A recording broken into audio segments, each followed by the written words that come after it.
The Zodiac Killer, one of the most infamous serial killers in U.S. history, remained unidentified for decades. His killing spree between 1968 and 1969 terrorized California, and to this day, his identity remains a mystery.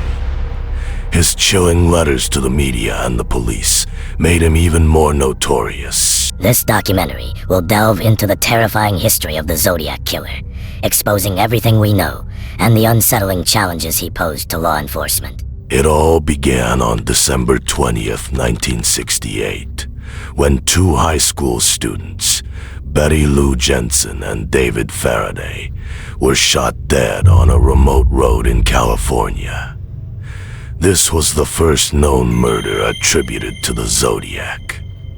But it wasn't just the murders themselves that were shocking. The killer made a phone call to the police shortly afterward, claiming responsibility.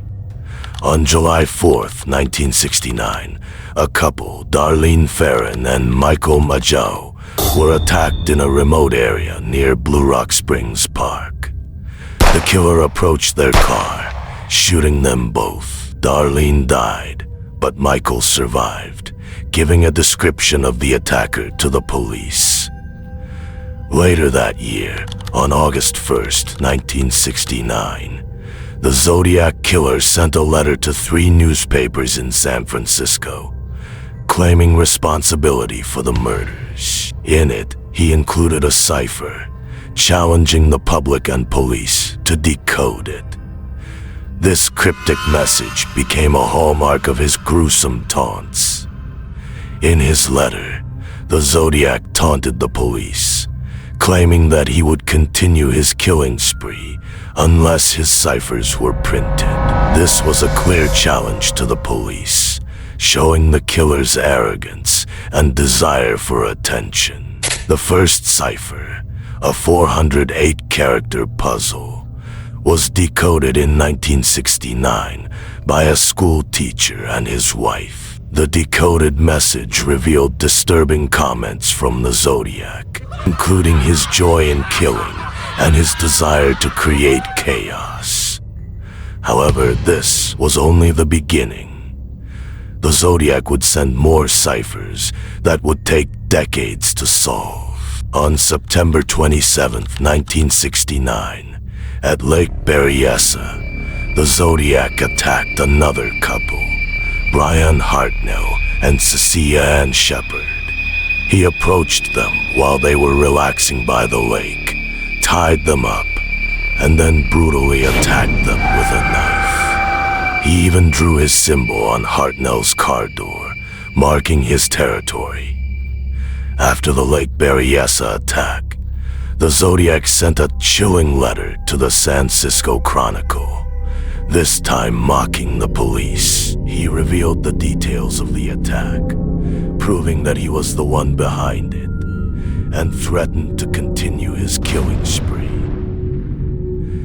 In late 1969, the Zodiac's reign of terror continued when he murdered a cab driver, Paul Stein, in San Francisco. After the crime, he sent yet another letter to the press, taunting them for their inability to catch him. Despite multiple attacks and numerous clues, the police were unable to catch the Zodiac Killer. Public frustration mounted as the killer seemed to be outsmarting them at every turn. His letters became more erratic and his crimes more audacious. By 1974, the Zodiac seemed to vanish, but not before sending his last letter. He bragged about his crimes and mocked the police for their failure to catch him. The chilling tone of the letter sent shivers down the spine of everyone who read it. One of the most chilling aspects of the Zodiac's reign was a mysterious phone call made to a radio station in the early 1970s. A man claiming to be the Zodiac called in, only to be cut off before any information could be gained. To this day, the true identity of the caller remains unknown, and and it's unclear if it was really the Zodiac or just another cruel hoax.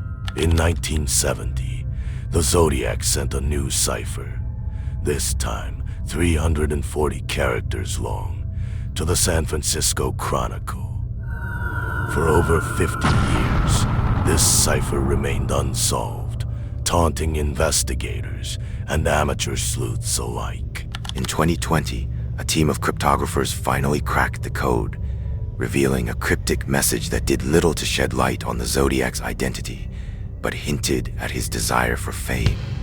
After years of silence, the Zodiac sent a letter in 1986 that many believe was a final taunt. Unlike his other letters, this one was short but disturbing, hinting that the Zodiac was still alive and enjoying the chaos he caused.